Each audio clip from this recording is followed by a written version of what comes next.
अस्सलाम वालेकुम क्लास। आप लोगों को मेरी आवाज़ क्लियर आ रही है?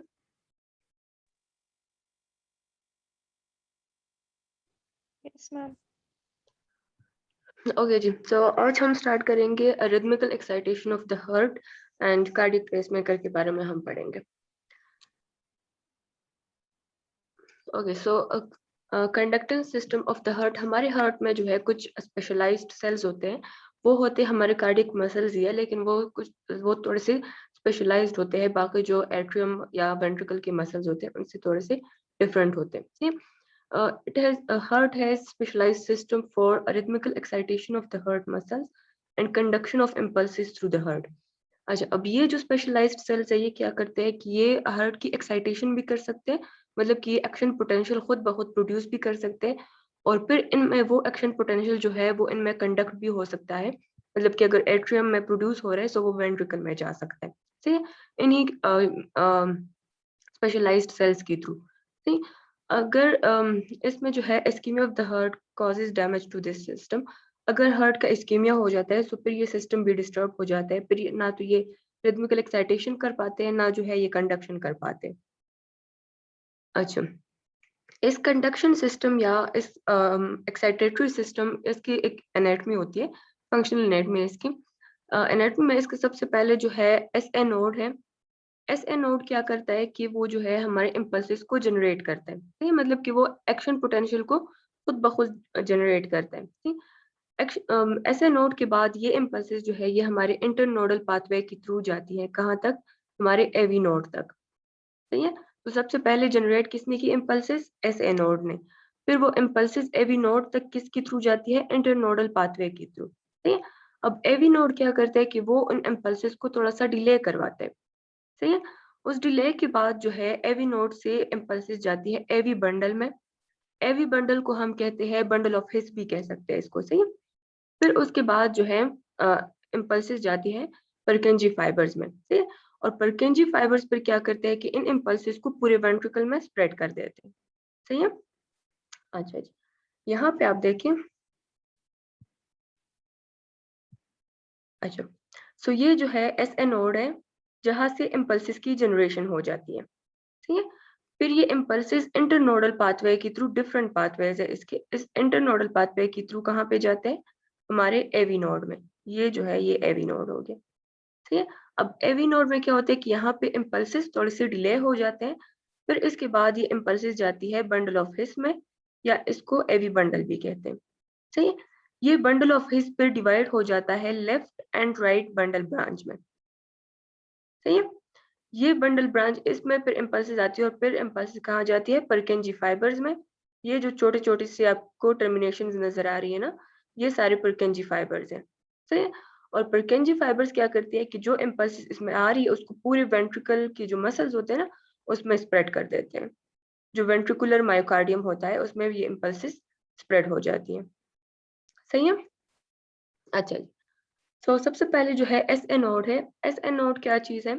ये जो है small flattened ellipsoid strip of specialised cardiac muscles है। ठीक है? एलिप्सॉइड है मतलब कि थोड़ा सा इस तरह ओवल शेप्ड का है। ठीक है? एंड फ्लैट मसल्स है, स्पेशलाइज्ड मसल्स है। अच्छा, इसकी जो लेंथ होती है ना वो 15 माइक्रोमीटर है, और इसकी जो विड्थ होती है या इसकी जो हाइट है, दैट विड्थ 3 mm है, एंड हाइट थिकनेस जो है दैट इज 1 mm। सही है? ये होता कहाँ पे है?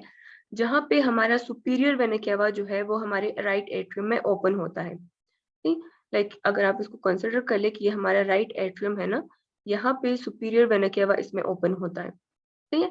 तो सुपीरियर वेना केवा के बिल्कुल लैटरल साइड पे ये उसका हो गया लैटरल साइड, ये सुपीरियर वेना केवा का हो गया मीडियल साइड। उसके लैटरल साइड पे है ये एस ए नोड, एंड उससे नीचे है। ठीक, ये हो गया सुपीरियर वेना केवा, और ये पूरा हमारा हो गया राइट एट्रियम। ठीक है? राइट एट्रियम में ये प्रेजेंट होता है, लेकिन कहाँ पर? सुपीरियर वेना केवा के लैटरली एंड उससे नीचे। सही है? इसमें जो है नो कॉन्ट्रेक्टाइल फिलामेंट्स, इसमें कॉन्ट्रेक्टाइल फिलामेंट्स बिल्कुल भी नहीं है। ये है मसल्स ही, लेकिन इसमें कॉन्ट्रेक्टाइल फिलामेंट्स नहीं है।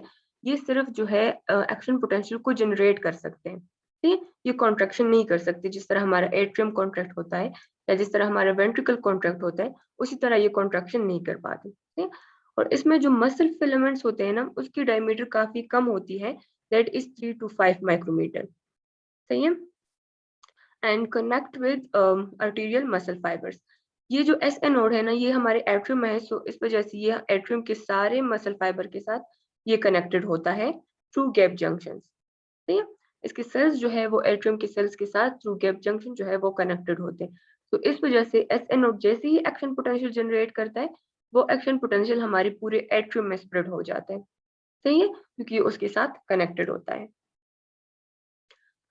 अच्छा जी, अब automatic electrical rhythmicity of the sinus fibres. Sinus fibres की ये कैपेबिलिटी है कि वो सेल्फ एक्साइट हो सकते हैं, खुद को एक्साइट कर पाते हैं, मतलब कि खुद ही वो एक्शन पोटेंशियल जनरेट कर सकते हैं। ठीक है। दिस स्पेशली ट्रू हार्ट के जितना भी ये कंडक्टिंग सिस्टम हमने पढ़ा, एस नोड हो गया या इंटरनोडल पाथवे है या एवी नोड है या परकेंजी फाइबर्स है, इन सब में ये कैपेबिलिटी है कि ये खुद ब खुद एक्साइट हो सकते हैं। सही है।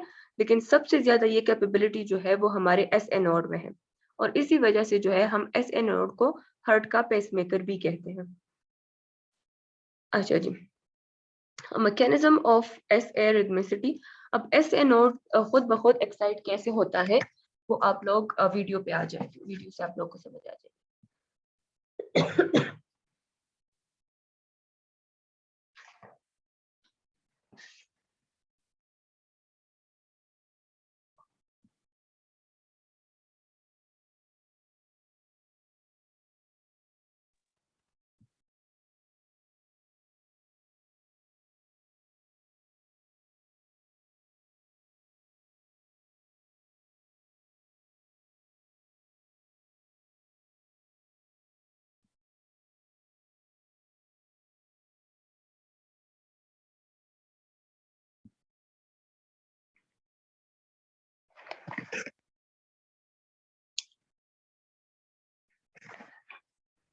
अच्छा जी, एक्शन पोटेंशियल आप लोगों को जरदाद ने पढ़ाया होगा, लेकिन मैं सिर्फ उसकी ओवरव्यू थोड़ी सी दूंगी। सही है। अब एस ए नोड जो है ये स्पेशलाइज्ड सेल्स है, सो इसके एक्शन पोटेंशियल भी बाकी जो कॉन्ट्रेक्टाइल मायोसाइट्स होते हैं ना, उनसे डिफरेंट होता है।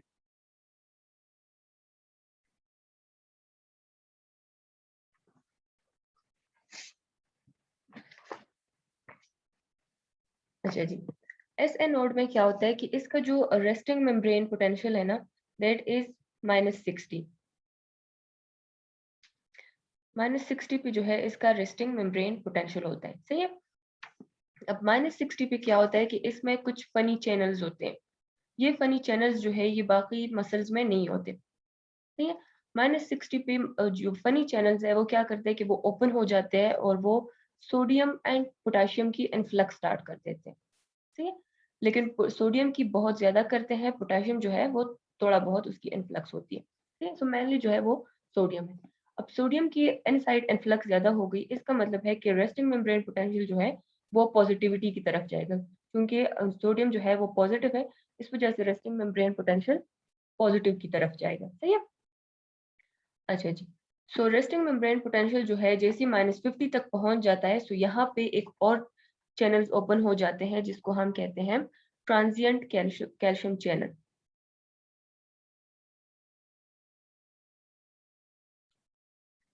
अब ट्रांजिएंट कैल्शियम चैनल क्या करते हैं कि ये कैल्शियम की इनफ्लक्स स्टार्ट कर देते हैं, मतलब कैल्शियम जो है वो सेल के अंदर आएगा। सही है। सो ये रेस्टिंग मेम्ब्रेन पोटेंशियल जो है ये और भी पॉजिटिविटी की तरफ जाएगा, ये पहुंच जाएगा -40 तक।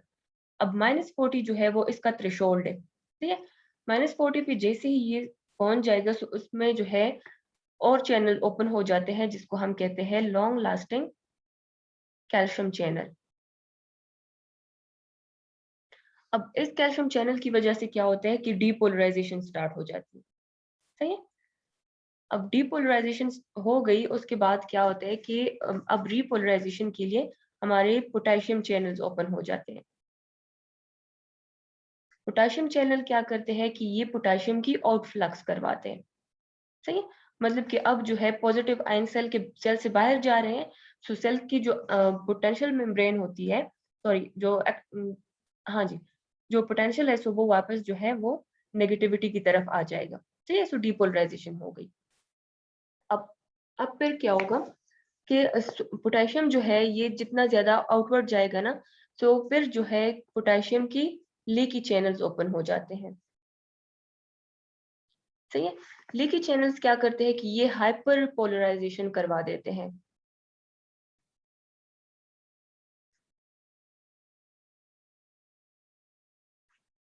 सही है। मतलब कि रेस्टिंग मेम्ब्रेन पोटेंशियल -60 था, अब ये 60 से भी नीचे चला जाता है। ठीक है। अब 60 से जब नीचे जाता है इसको हम कहते हैं हाइपर पोलराइजेशन। ठीक है। जैसे हाइपर पोलराइजेशन स्टार्ट हो जाती है तो फनी चैनल्स जो है वो फिर से ओपन हो जाते हैं। ठीक है। फनी चैनल्स ओपन हो जाते हैं, फिर से इसी तरह एक्शन पोटेंशियल जनरेट करते हैं। रेस्टिंग मेम्ब्रेन पोटेंशियल पॉजिटिविटी की तरफ जाएगा, फिर एक्शन पोटेंशियल जनरेट होगा एंड वापस से हाइपर पोलराइजेशन और वही वाला सिस्टम जो है वो वापस स्टार्ट हो जाएगा। सही है।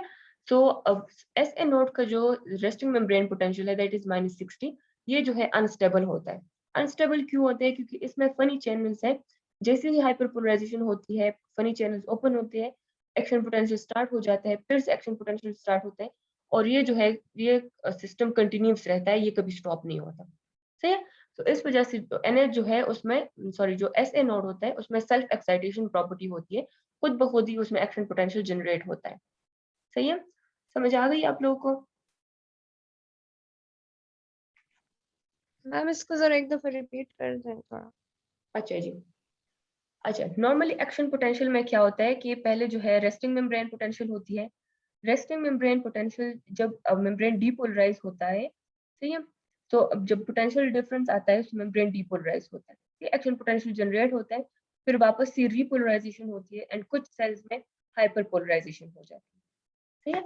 अब एस ए नोड में क्या होता है, इसका जो रेस्टिंग मेम्ब्रेन पोटेंशियल है दैट इज -60। सही। जो नॉर्मल कॉन्ट्रेक्टाइल मायोसाइट्स होते हैं उनका -90 होता है, इसका जो है -60 होता है। ठीक। -60 पे क्या होता है कि इसमें फनी चैनल्स ओपन हो जाते हैं। फनी चैनल्स क्या करते हैं कि वो सोडियम एंड पोटेशियम की इनफ्लक्स करवाते हैं। मतलब कि अंदर जो नेगेटिविटी थी -60, अब वो पॉजिटिविटी की तरफ जाएंगी। क्यों? क्योंकि सोडियम भी पॉजिटिव है, पोटेशियम भी पॉजिटिव है। इस वजह से जो -60 होता है वो -50 तक पहुंच जाते हैं। ठीक है। -50 पे अब क्या होता है कि ट्रांसिएंट कैल्शियम चैनल इसमें ओपन हो जाते हैं, सो कैल्शियम की इनफ्लक्स स्टार्ट हो जाती है। ठीक है।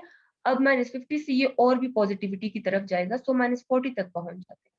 अब -40 जो है वो इसके लिए थ्रेशोल्ड होता है। अब थ्रेशोल्ड जैसे ही आता है तो उसके बाद एक्शन पोटेंशियल जनरेट हो जाते हैं। ठीक है। अब -40 पे जो है long lasting calcium channel open हो जाते हैं और यही कैल्शियम चैनल क्या करवाते हैं, ये जो है डीपोलराइजेशन करवाते हैं। अब कैल्शियम चैनल ने डीपोलराइजेशन करवा दी, एक्शन पोटेंशियल जनरेट हो गया। सही है। अब ये जब पीक तक पहुंच जाते हैं तो फिर ये कैल्शियम चैनल जो है ये क्लोज हो जाते हैं, ये लॉन्ग लास्टिंग कैल्शियम चैनल और जो पोटेशियम चैनल्स है ना वो ओपन हो जाते हैं। अब पोटेशियम चैनल जैसे ओपन होते हैं तो उसकी वजह से पोटेशियम की आउटफ्लक्स स्टार्ट हो जाती है। मतलब कि मेम्ब्रेन के इनसाइड फिर से नेगेटिविटी आएगी। ठीक है, क्योंकि पॉजिटिव आयंस इससे निकल रहे हैं ना, तो मेम्ब्रेन फिर से नेगेटिव हो जाएगा, मेम्ब्रेन की रीपोलराइजेशन हो जाएगी। सही है। रीपोलराइजेशन जैसे ही रेस्टिंग मेम्ब्रेन पोटेंशियल तक पहुंच जाता है, तो फिर पोटेशियम की लीकेज चैनल्स ओपन हो जाते हैं और वो लीकेज चैनल्स क्या करते हैं कि वो हाइपर पोलराइजेशन करवा देते हैं। ठीक है। हाइपर पोलराइजेशन जैसी हो जाती है तो फिर से जो है वापस जाके फनी चैनल्स ओपन होते हैं एंड फिर से एक्शन पोटेंशियल जनरेट हो जाते हैं। ठीक है। और इसी तरह इसकी सेल्फ एक्साइटेशन जो है वो होती होती रहती है। तो ये समझ आ मैम गई? ये जो चैनल में जो पोटेशियम है तो ये इनफ्लक्स करेगा या आउटफ्लक्स करेगा? कहाँ पे? ये हाइपर पोलराइजेशन में जो पोटेशियम आपने दिया हुआ है ये तो ये आउटफ्लक्स हमारे करेगा। पास आउटफ्लक्स, क्या पोटेशियम आउटफ्लक्स? की आउटफ्लक्स होगी। ठीक है। पोटेशियम जितना ठीक बाहर है। जाएगा नेगेटिविटी उतनी ही अंदर इंक्रीज होती जाएगी, इसी वजह से ये -60 से -65 तक आ जाते हैं। ठीक है। ठीक है मैम, समझ पा रही हूँ। Yes, ma'am। बाकी समझ आ गई सबको? कोई क्वेश्चन है तो पूछ ले, फिर मैं कॉन्ट्रेक्टाइल मायोसाइट्स का बताती हूँ।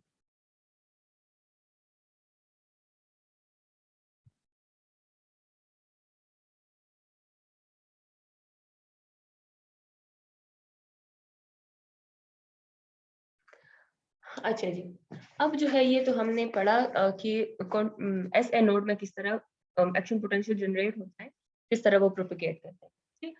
अब कॉन्ट्रेक्टाइल मायोसाइट्स में क्या होता है कि यहाँ पे जो सोडियम एंड पोटेशियम की जो आयंस अंदर आए थे ना, तो वो आयंस क्या करते हैं कि वो स्प्रेड हो जाते हैं इनटू द एट्रियम, ठीक, क्योंकि इनके बीच में गैप जंक्शंस होते हैं एस एनोड एंड एट्रियम के बीच में। तो ये आयंस जो है ये गैप जंक्शन के थ्रू कहाँ पे जाते हैं, हमारे एट्रियम में। एट्रियम का जो रेस्टिंग मेम्ब्रेन पोटेंशियल होता है ना, वो -90 होता है, ठीक है। अब यहाँ पर जैसे ही वो सोडियम एंड पोटेशियम आ जाता है एस एनोड से, तो क्या होता है कि ये -70 तक इसका मेम्ब्रेन पोटेंशियल पहुंच जाता है, और इसका थ्रेशोल्ड जो है वो -70 होता है। सही सही है। तो जैसे ये -70 पहुंच जाता है, तो वहां पे जो है फास्ट सोडियम चैनल्स ओपन हो जाते हैं, फास्ट सोडियम चैनल। अब इन चैनल्स की वजह से क्या होगा कि सोडियम की इनफ्लक्स स्टार्ट हो जाएगी, सही है। सोडियम की इनफ्लक्स स्टार्ट हो जाएगी, तो जो -90 होता है वो पॉजिटिविटी की तरफ जाता है, और एक्शन पोटेंशियल जो है वो जनरेट हो जाता है, तो -70 से ये जाएगा -45 तक, और इस तरह पॉजिटिव की तरफ जाएगा, सही है। फिर क्या होता है कि जैसे ही -40 तक ये पहुंच जाता है, -40 तक, तो फिर क्या होता है कि वहां पे जो है स्लो कैल्शियम चैनल ओपन हो जाते हैं, सही है, जिसकी वजह से क्या होता है कि कैल्शियम की इनफ्लक्स स्टार्ट हो जाती है, सही।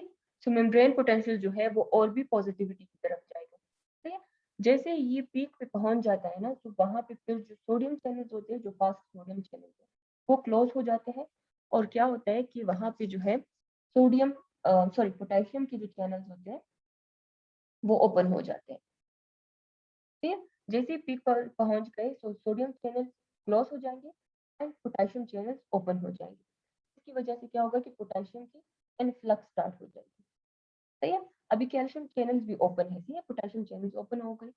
अब पोटेशियम जब इनफ्लक्स नहीं,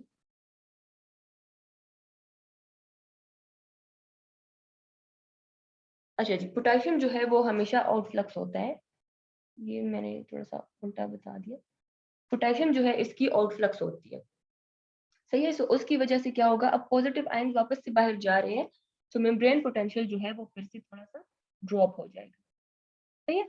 अब पोटेशियम चैनल्स भी ओपन है, कैल्शियम चैनल भी ओपन है, तो कैल्शियम चैनल की वजह से पॉजिटिव आयन सेल के अंदर आ रहे हैं, पोटेशियम की वजह से पॉजिटिव आयन सेल से बाहर जा रहे हैं, ठीक है। तो ये दोनों क्या करते हैं कि ये दोनों एक दूसरे को स्टेबलाइज कर देते हैं, और एक प्लेटू बन जाता है। प्लेटू में क्या होता है कि कैल्शियम आयंस जो है वो अंदर आ रहे हैं, पॉजिटिव आयंस अंदर आ रहे हैं, और पॉजिटिव आयंस बाहर भी जा रहे हैं, ठीक है। तो वो एक दूसरे को स्टेबलाइज कर देते हैं, ठीक है। कुछ सेकंड्स के बाद जो है, कुछ मिली सेकंड्स के बाद कैल्शियम चैनल वो खुद ब खुद क्लोज हो जाते हैं, कैल्शियम जो है वो खत्म हो जाता है, ठीक है। कैल्शियम चैनल क्लोज हो जाते हैं, फिर क्या होता है कि अब सिर्फ पोटेशियम रह गया, पोटेशियम की वजह से आउटफ्लक्स हो रहा है, पोटेशियम सारा बाहर जा रहा है, तो मेम्ब्रेन पोटेंशियल वापस से नेगेटिविटी की तरफ आ जाता है, ठीक है, और यहाँ पे एक्शन पोटेंशियल खत्म हो जाते हैं। सो पहले क्या हुआ, -90 इसका रेस्टिंग मेम्ब्रेन पोटेंशियल था, वो चला गया -70 जो कि इसका थ्रेशोल्ड है, वहां पे कैल्शियम चैनल ओपन होके, सॉरी सोडियम चैनल्स ओपन होके उसको पॉजिटिव की तरफ लेके जाते हैं, ठीक है। मेम्ब्रेन जो है वो डीपोलराइज हो जाती है, डीपोलराइज हो जाती है। फिर उसके बाद जो है यहाँ पे अर्ली रीपोलराइजेशन हो जाती है, इसको हम कहते हैं अर्ली रिपोलराइजेशन, जो कि पोटेशियम चैनल की वजह से होती है। फिर उसके बाद प्लेटू बन जाता है, प्लेटू किस वजह से बनता है, कैल्शियम चैनल की वजह से एंड पोटेशियम चैनल की वजह से। फिर कैल्शियम चैनल जैसे क्लोज हो जाते हैं, फिर पोटेशियम चैनल वापस से मेम्ब्रेन को रेस्टिंग मेम्ब्रेन तक लेके आते हैं, ठीक है। सो दोनों में अब डिफरेंस को देख लें।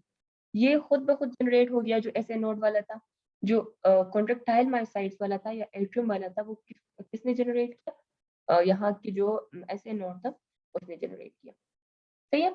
समझ आ गई आप लोगों को? Yes ma'am. कोई क्वेश्चन है तो पूछ ले।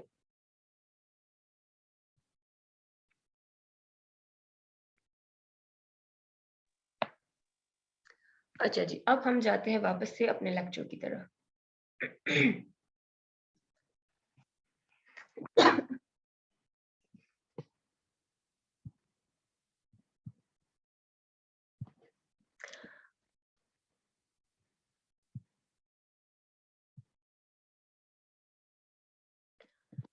अच्छा जी, अब जो है अच्छा, so self excitation of this sinus node fibre. अब इसमें क्या होता है कि सोडियम आयंस जो है वो लीक होते हैं टू द इनसाइड, जिसकी वजह से एक्शन पोटेंशियल जनरेट होता है, सही है। और थ्रेशोल्ड कितना है उसके लिए, दैट इज -40 मिलीवोल्ट, सही है। अब conduction of velocity, velocity of conduction in the atrial muscle is 0.3 metre per second. अच्छा जी, ये तो सारे वो एक्शन पोटेंशियल वाली बातें हो गई जो हमने ऑलरेडी डिस्कस की। अब एस एनोड ने एक्शन पोटेंशियल जनरेट किया, सही है। अब एक्शन पोटेंशियल एस एनोड से कहाँ पे जाएगा, ये जाएगा इंटरनोडल ट्रैक्ट्स में।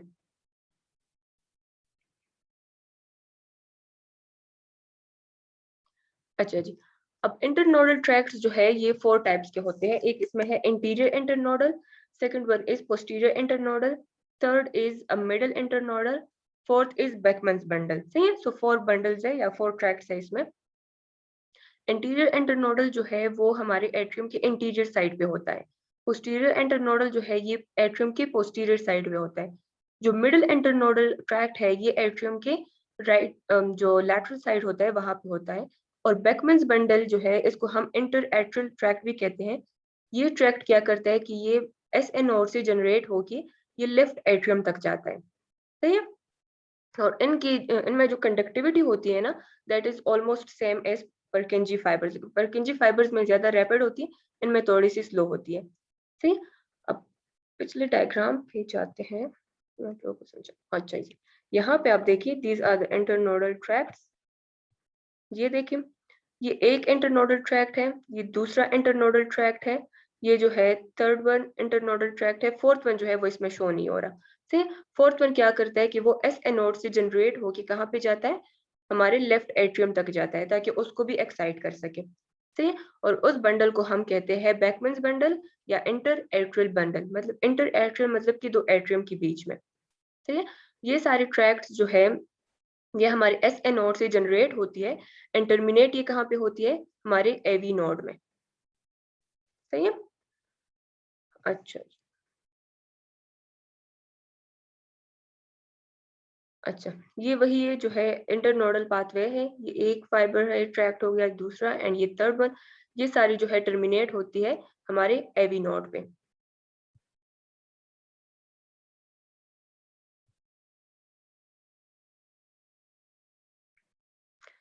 अच्छा जी, अब एवी नोड में क्या होता है, अब इम्पल्सेस जो है वो एवी नोड तक आ गई, कहाँ से, ऐसे नोड से आ गई थ्रू इंटरनोडल फाइबर, सही है। अब एवी नोड जो है ये कहाँ पे होता है, ये हमारे राइट एट्रियम के बिल्कुल पोस्टीरियर वाल में होता है और ट्राइकस्पिड के पीछे होता है, सही। दोनों यहाँ पे अगर आप देखें, ये हो गया हमारा एट्रियम, सही है। यहाँ पे ऊपर जो था एस एनोड था, बिल्कुल नीचे जो है ट्राइकस्पिड वॉल के पीछे यहाँ पे होता है हमारा एवी नोड, सही है। AV and its conductive fibers delay the transmission from atria and to the ventricles। अब यहाँ पे जो है जो impulses आ रही है एस नोड से वो यहाँ पे डिले हो जाएंगी, सही है। अच्छा, impulses after traveling through the internodal pathway reach the nodes in about 0.03 second after its origin and the sinus node। Sinus node से जैसे इम्पल्सेस आ रही थी ना इंटरनोडल पाथवे के थ्रू, तो उसमें डिले आ जाता है 0.03 सेकंड का, सही है। उसको ट्रेवल होने में जो है 0.03 सेकंड्स लग जाते हैं। फिर जो है एवी नोड तक यहाँ जैसे पहुंच जाते हैं, तो यहाँ पे फर्दर वो डिले हो जाते हैं 0.09 सेकंड के लिए वो डिले हो जाते हैं। एंड ये डिले क्यों होता है, क्योंकि यहाँ पे जो गैप जंक्शंस होते हैं वो काफी कम होते हैं, सही है। आपको पता होगा कि कार्डियक मसल्स के बीच में जो है गैप जंक्शन होते हैं जिसके थ्रू आयंस एक सेल से दूसरे सेल में ट्रांसफर हो सकते हैं, सही। वो गैप जंक्शन जो है एवी नोड में काफी कम है, इस वजह से जो है यहाँ पे इम्पल्सिस डिले हो जाते हैं 0.09 सेकंड, ठीक है। फिर एवी नोड से ये इम्पल्सिस जो है एवी बंडल में जाती है थ्रू पेनिट्रेटिंग एवी फाइबर्स। अब पेनिट्रेटिंग एवी फाइबर्स में ये जब जाएंगी तो वहां पे फिर फर्दर डिले आता है 0.04 सेकंड का, सही है। लाइक अगर हम पीछे जाएं तो यहाँ से आप लोगों को क्लियर हो जाएगा।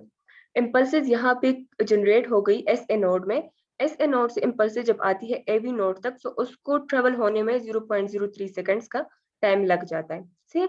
एवी नोड में जैसे ही ये आ जाती है तो यहाँ पे जो है 0.09 सेकंड के लिए ये जो है स्टॉप हो जाती है, मतलब कि उसमें डिले आ जाता है 0.09 सेकंड के लिए। ठीक है, फिर जो है ये एवी नोड से ये इम्पल्सेस जाती है पेनिट्रेटिंग फाइबर्स की थ्रू एवी बंडल में। ठीक, अब इन पेनिट्रेटिंग फाइबर्स के थ्रू जब ये जाएगी तो यहाँ पे फिर एक फर्दर डिले आएगा ऑफ 0.04 सेकेंड्स। सही है, सो टोटल टाइम कितना हुआ 9 + 4 so that is 13। So 0.13 second के लिए इसमें टोटल डिले आ जाता है। सही है, इन दोनों के बीच में 0.13 सेकेंड के बाद ये इम्पल्सेस जो है पहुंच जाती है हमारे एवी बंडल तक। ठीक है, यहाँ तक आ जाती है।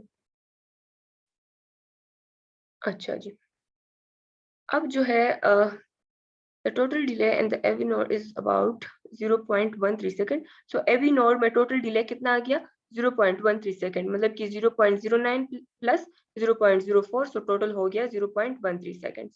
ठीक है, ऊपर से जब SA नोड से ये इम्पल्सेस आ रही थी तो तब जो था उसमें 0.03 सेकंड का डिले आया था। सो इम्पल्सेस वेंट्रिकल्स तक पहुंचने में जो है कंप्लीट टाइम उसको 0.16 सेकंड्स लग जाते हैं। सही है, और ये डिले क्यों होता है, क्योंकि गैप जंक्शंस इसमें कम होते हैं। अच्छा जी, तो अब जो है इम्पल्सेस आ जाती है परकेंजी फाइबर्स तक। परकेंजी फाइबर्स जो है वो काफी लार्ज फाइबर्स होते हैं, इसमें ट्रांसमिशन ऑफ इम्पल्सेस जो है वो काफी स्पीड से होती है। ठीक है, जैसे ही एवी बंडल से इम्पल्सेस आ जाती है तो वो डायरेक्टली स्प्रेड हो जाती है हमारे वेंट्रिकल्स में। ठीक है, और ट्रांसमिशन ऑफ एक्शन पोटेंशियल उसकी जो वेलोसिटी है परकेंजी फाइबर में that is 1.5 to 4 metre per second से, जो कि काफी ज्यादा है। सो ये जो है 6 टाइम्स ग्रेटर है than ventricular muscle and it is 150 times greater than AV nodal fibres. सही है, मतलब इसमें काफी स्पीड के साथ इम्पल्सेस जाती है। ठीक, और स्पीड क्यों जाता है, क्योंकि इसमें जो है गैप जंक्शंस काफी ज्यादा होते हैं, उनकी परमेबिलिटी जो है वो काफी ज्यादा होती है। ठीक है, अब इसमें भी जो है मायोफाइब्रल्स या मसल फिलामेंट जो है वो इसमें काफी कम होते हैं। इस वजह से ये भी ना तो कॉन्ट्रैक्शन या तो बहुत कम करते हैं या फिर नहीं कर सकते। ठीक है, जिस तरह एस एनोड हो गया, वो भी कॉन्ट्रैक्शन नहीं कर सकता, वो सिर्फ इम्पल्सेस को जनरेट करता है। और ये भी इम्पल्सेस को जो है ट्रांसमिट करती है इनटू द वेंट्रिकल्स, ये भी कॉन्ट्रैक्शन नहीं कर सकते। सही है, समझ आ गई इसकी? क्लास समझ आ रही है कि नहीं? Yes ma'am. ओके जी, अब इम्पल्सेस जो है वो हमारे पूरे वेंट्रिकल में स्प्रेड हो जाती है। सही, अच्छा जी, यहाँ पे एक बात है कि हमारे एट्रियम से डायरेक्टली ये इम्पल्सेस वेंट्रिकल तक क्यों नहीं जाती? किसी को पता है कि इम्पल्सेस क्यों डायरेक्टली वेंट्रिकल में नहीं जाती? कहाँ क्या डायग्राम? अच्छा जी, यहाँ पे आप देखें ना,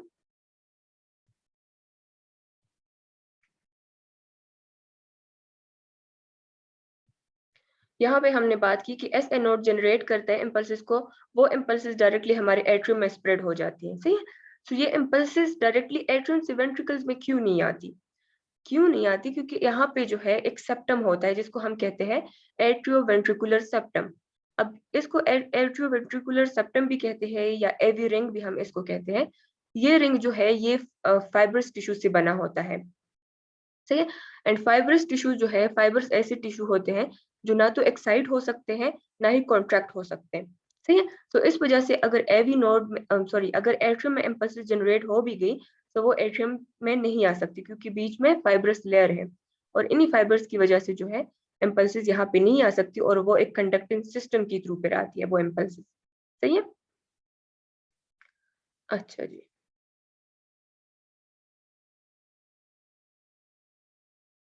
अच्छा, so the atrioventricular is an insulator to prevent passage of cardiac impulses from ventricles to atria and backward direction। अब जो है एट्रियम से वेंट्रिकल में भी नहीं आ सकती इस सेप्टम की वजह से, वेंट्रिकल से वापस जो है एट्रियम में भी नहीं जा सकती इस एट्रियोवेंट्रिकुलर सेप्टम की वजह से। सही है, एवी बंडल जो है ये 5 to 15 मिलीलीटर तक ये नीचे आता है, फिर ये डिवाइड हो जाता है and two left and right bundle branch में। सही है, एंड फिर परकेंजी फाइबर्स जो है ये पेनिट्रेट करती है इनटू द कार्डियक मसल्स या वेंट्रिकुलर मसल्स और फिर जो है उसमें एक्शन पोटेंशियल जनरेट हो जाता है। ये वही डायग्राम है, वही सब कुछ इसमें शो हुआ है। अच्छा जी, transmission of cardiac impulse and the ventricular muscle. So impulses जो है जैसे ही परकेंजी फाइबर्स में आती है वो डायरेक्टली पूरे वेंट्रिकल में स्प्रेड हो जाती है और उसकी वेलोसिटी जो है that is 0.3 to 0.5 metre per second. सही है। और यहाँ पे फिर से चूंकि वेलोसिटी फिर से थोड़ी सी कम हो जाती है, तो इसमें फिर डिले आता है 0.03 सेकेंड का, ताकि पूरे वेंट्रिकल में जो है इम्पल्सिस स्प्रेड हो जाए। अच्छा जी, अब control of excitation and conduction and the heart. अब इन सब को कंट्रोल कौन करता है? इन सब को कंट्रोल करता है हमारा एस ए नोड। इसी वजह से हम एस ए नोड को पेसमेकर भी कहते हैं। एस ए नोड, जैसे हमने स्टार्ट में बात की ना कि सब में ये कैपेबिलिटी है, एवी नोड में, परकिंजी फाइबर में, एस ए नोड में, सब में ये कैपेबिलिटी है कि वो खुद ब खुद एक्साइट हो सके। फिर हम एस ए नोड को ही क्यों पेसमेकर कहते हैं? क्योंकि एस ए नोड की जो सेल्फ एक्साइटेशन प्रॉपर्टी ना, वो सबसे ज्यादा है। ये जो है 70 to 80 टाइम्स पर मिनट ये इम्पल्सिस को जनरेट कर सकता है। सही। और केंजी फाइबर्स को अगर आप देखें तो वो 15 to 40 टाइम्स वो एक्साइट हो सकता है। अब एवी फाइबर्स को देखें तो वो 40 to 60 टाइम्स वो एक्साइट हो सकता है। लेकिन सबसे ज्यादा एक्साइटेबिलिटी किस में है? That is S A node, 70 to 80 times पर मिनट। और इसी वजह से हमारा हार्ट रेट भी जो है दैट इज 70 to 80 टाइम्स पर मिनट। सही है। तो एस ए नोड जो है वो हमारे हार्ट का पेसमेकर होता है। Discharge rate of SA node is faster than self-excitatory discharge of AV node and Purkinje fibers. SA node में 70 to 80, बाकी में उससे कम होती है। इस वजह से SA node जो है वो हमारा पेसमेकर होता है। समझ आ गई इसकी? यस मैम, आ गई। अच्छा जी, अगर इसकी मैं आप लोग को एक एग्जांपल देती हूँ SA नोड की कि ये क्यों पेसमेकर है। फॉर एग्जांपल आप अपने क्लास की सीआर को आप कंसिडर कर लें। सही है। अब आपके क्लास के हर एक बंदे में ये कैपेबिलिटी है कि वो जाके टीचर को इन्फॉर्म कर सके अबाउट क्लास की क्लास जो है वो इतने टाइम में स्टार्ट होगी।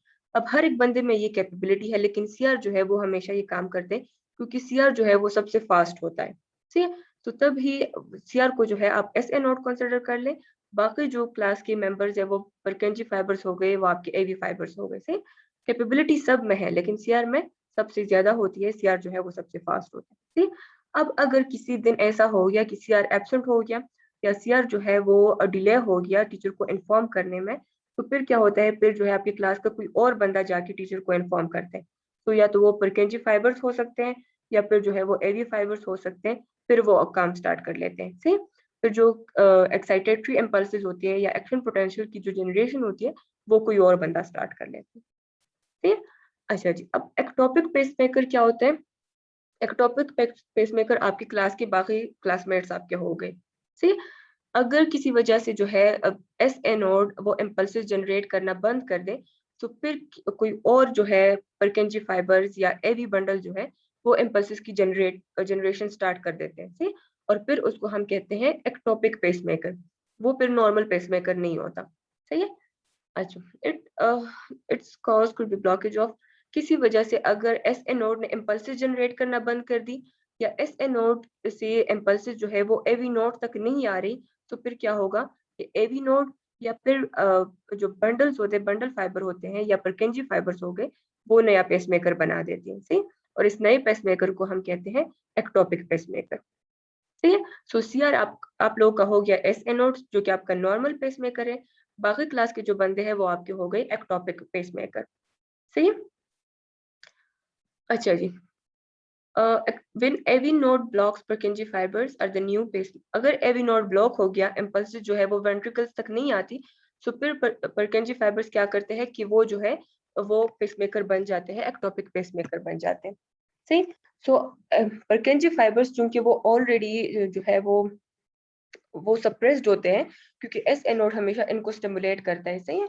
सो इस वजह से क्या होता है कि परकेंजी फाइबर्स को 15 सेकंड्स लग जाते हैं, ऑलमोस्ट 15 to 20 सेकंड्स को लग जाते हैं खुद को स्टिमुलेट करने में। सही है। लेकिन आपका ब्रेन जो है अगर उसको 4 to 5 सेकंड के लिए भी ब्लड ना मिले ना, तो वो क्या हो जाता है कि वो बंदा जो है वो फेंट हो जाते हैं। और अगर 4 to 5 सेकंड से ज्यादा के लिए उसको ब्लड ना मिले, तो बंदे की डेथ हो जाती है। ठीक है। सो चूंकि परकेंजी फाइबर्स को टाइम लगता है एक्टिवेट होने में, 15 to 20 सेकंड उसको लगते हैं, तो इस वजह से बंदा जो है वो फेंट हो जाता है। ठीक। जब बंदा फेंट होता है तो उसका एक हार्ट बीट जो है वो मिस हो जाता है, और उसको हम कहते हैं स्ट्रोक एडम सिंड्रोम। ठीक। स्ट्रोक एडम सिंड्रोम, इसको हम स्ट्रोक एडम्स अटैक भी कहते हैं। जब बंदा जो है वो कोलैप्स हो जाता है या अनकॉन्शियस हो जाता है, क्यों होता है? क्योंकि आपके ब्रेन को जो है ब्लड नहीं मिलता, आपका हार्ट जो है वो स्टॉप हो जाता है, कुछ सेकंड्स के लिए वो स्टॉप हो जाते हैं, तो इस वजह से बंदा जो है वो अनकॉन्शियस हो जाता है, एंड इसको हम कहते हैं स्ट्रोक एडम सिंड्रोम। अच्छा जी, अब रोल ऑफ परकेंजी फाइबर्स क्या है? सो परकेंजी फाइबर्स चूंकि आपके लेफ्ट वेंट्रिकल में भी है, आपके राइट वेंट्रिकल में भी है, तो दोनों में एक ही साथ जो है इम्पल्स स्प्रेड होती है और दोनों एक ही साथ कॉन्ट्रैक्ट होते हैं। ठीक है? अगर दोनों एक साथ कॉन्ट्रैक्शन ना करवाए तो फिर क्या होगा कि कार्डियक इम्पल्स जो है वो स्लो